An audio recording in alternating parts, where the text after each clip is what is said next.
friend in college, and then again we overlapped at a time in seminary, who was getting ready for his wedding. He was excitedly preparing. He and his fiancée had all sorts of thoughts. And this is maybe especially a problem for seminarians in planning a wedding, because there are lots of details of the service that they may have opinions on that other people don't. So they were carefully crafting the liturgy. They were choosing the hymns with attention to every word of every verse, picking the readings, spending, going out to dinner to have conversation about what the readings would be at the service. We were really taking all of this very seriously. And they had thoughts, too, about the reception and the celebration and the gifts, ways that this occasion might say something about who they believe God to be, who they believe we are called to be, what they hoped and prayed about their life together, ways that it could be less about stuff and them and more about service to the world and being sent in mission, things that maybe weren't really in the mind of his future mother-in-law as she envisioned her only daughter's wedding. And so there were many times when he would end up in our apartment and we'd be drinking a cup of hot chocolate, and I would be hearing about this process of negotiation about this wedding that was upcoming. And as it went on and went on and went on, it became difficult for him to see past this event and the struggle about who gets to decide how it goes to the actual goal. And I think that happens a lot for us as we prepare for something big. So he was so stuck behind the wedding that he wasn't remembering to look ahead to the marriage. And that this is the goal, this partner for life who's going to be able to walk with him and to serve with him and to be called into the world with him, and that, this one day is indeed just one day. And however it goes. At the end, you will be married. That's what I always tell couples when we're preparing and they're talking and worrying about all the details. At the end, you will be married. You won't remember all the details of the party. The things that go right, the things that go wrong will just be there in the pictures. The goal is the marriage, not the wedding, right? But so easily, things come up to block our view of what's really important, don't they?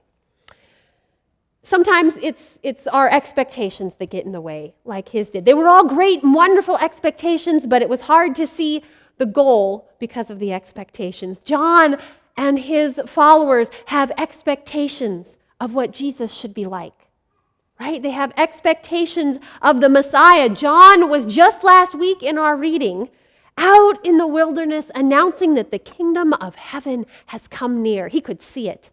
He knew it was coming, and he knew that it was going to set everything right, sort out the world. And he was clear and confident. But as time goes on, and time has gone on between that story and our story today, it became a little harder to see. All of those expectations started to get in the way of seeing who Jesus really is. And so when John hears about what Jesus is doing, he's not so sure. And he sends his disciples to say, Are you? Are you the one? Because right now, John can't see. Back in the desert, in the wilderness, it was easy to see. Maybe you've had that experience too. When you get out of your regular life and you're out there, there's a little bit of clarity. So he had been out in the wilderness. He'd been down in the water with people who were flocking to him, asking him to help them find a new way of being. And it was all so exciting. And now he's in prison. John has told the truth one too many times, and the king does not want to hear it. And John is in prison. And it's going to get worse as the story goes on. Maybe you remember what happens to John as eventually King Herod's wife says, I think I've found a way to get rid of this truth teller for good, and asks for his head. John is headed towards execution, and you got to wonder if he doesn't suspect already. And so he sends his folks to Jesus to ask, Are you the one? Was I wrong? Did I miss something? I can't see it from here. It's hard from where he is for him to see Jesus. And that's the truth, I think, of our gospel reading and our third Sunday here of Advent as we are moving more steadily into the darkest, coldest time of the year.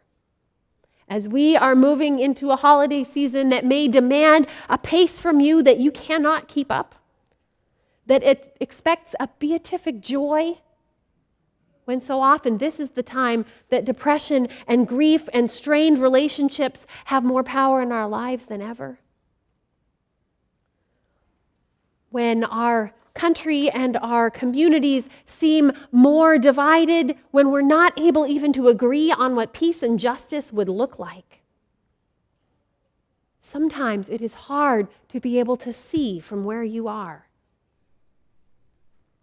John's question is assurance for us that we are not crazy when we can't see, and we're not inadequate because we lose our grasp on something that we were so certain of just a little while ago. This is what life in our world does to us. But the good news for John is what Jesus does. He sends his helpers back to go tell him what you see and what you hear. Go tell him what you see and what you hear. Because when we're in that place where we can't see, someone else is in a position to see differently. Right? Go tell him. It's hard to know if John was really expecting Jesus to look like this, but you suspect that he wanted something a little more impressive. He wanted Jesus to do what leaders are supposed to do and what kings are supposed to do, to go for the kind of success that the world can see. Jesus is not swooping in with a flock of angels to stop the execution that's heading John's way. This king is utterly different. And he does something completely different. He joins them on the path. Jesus is going the same place. Jesus is going to walk with John on that road of resisting the powers that be in a way that changes everything. Because Jesus is God with us.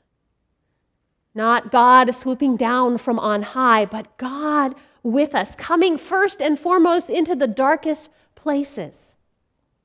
Emmanuel, Jesus, whose incarnation, whose death, and whose resurrection mean that there is nothing that can separate us from the love of God. He is with us, moving in to those darkest places, even when we just aren't able to see it.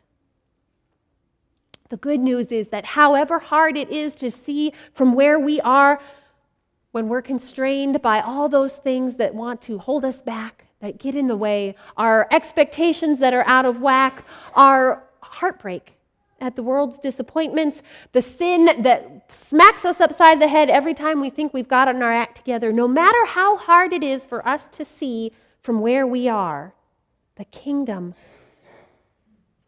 is coming. The kingdom is coming. It's present and it is coming. The king we are waiting for has broken into our world, and because it isn't with the trumpets and the swords, it's a little harder to see, but he is coming into our lives and into our world. And sometimes it's quiet, and sometimes it's subtle, but the king comes with a love that is stronger than death to be with us, so that none of that can separate us from him.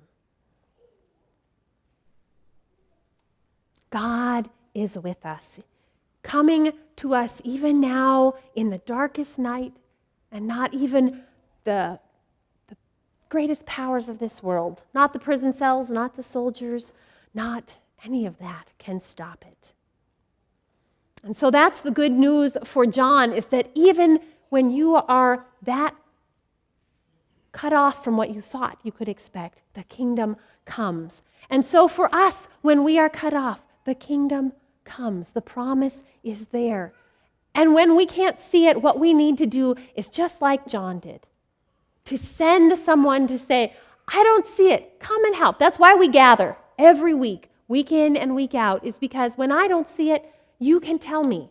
And when you don't see it, she noticed in your life something that you didn't. And when we gather together and we hear the promises and we lift one another up, then we can begin to see it.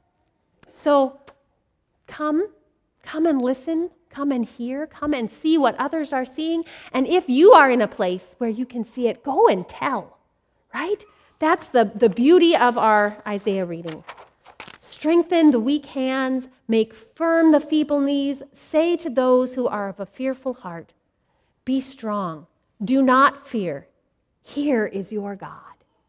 The kingdom has come near. Thanks be to God.